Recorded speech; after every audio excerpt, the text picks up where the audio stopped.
sunod-sunod kasi yung bagyo na dumaan sa amin. Kaya po ay wala akong nakakarating na barko. Nanawagan na po ako sa DSWD at saka ho kay Yusek Nepomuceno at saka ho kay Secretary Isidoro. Sana po kayo makapagpadala ng C-130 dito para makapagdala po ng family food box po dito.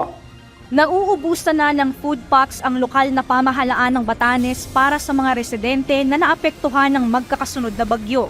Ayon kay Batanes Governor Marilu Cayco, may inaasahan sana silang paparating na supply ng food packs matapos ang bagyong Christina. Ngunit napurnada ito dahil sumunod agad ang bagyong Leon.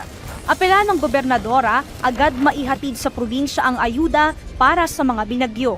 Ayon naman kay Department of Social Welfare and Development Undersecretary Diana Rose Cahipe, nakahanda na ang tulong na ipadadala nila sa Batanes. Aniya, nasa 14,000 relief goods ang nakapreposition pati ang planong replenishment, ngunit hindi pa lamang ito maihatid dahil sa masamang lagay ng panahon.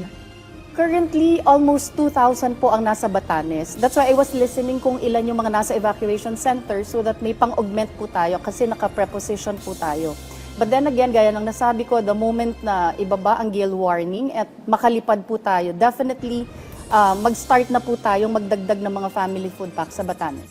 Sa panig naman ng Armed Forces of the Philippines, tiniyak ng tagapagsalita nitong si Colonel Francel Margaret Padilla na handa ang kanilang puwersa na i-airlift ang relief goods sa oras na bumuti ang lagay ng panahon.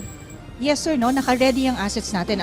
At this point po, we have enough assets to address the requirements po dito sa mga affected areas. In coordination po with OCD and DSWD, naka-ready din po yung mga packs to be transported. Ang Batanes po kasi, no, maagang nagsasara ang cloud ceiling dyan. As soon po as it is deemed as flyable po, naka-ready na po yan. Diretso na po yung magre-responde. Malalakas na hangin at ulan ang humampas sa Batanes matapos itong isailalim sa Signal Number 5 kahapon habang papalapit ang bagyong Leon. Sa mga video na ibinahagi online ng Batanes Police Provincial Office at Municipal Government ng Ivana, makikita ang mga nagkalat na mga sanga ng puno sa ilang kalsada at malalakas na alon sa dagat matapos dumaan ang bagyo.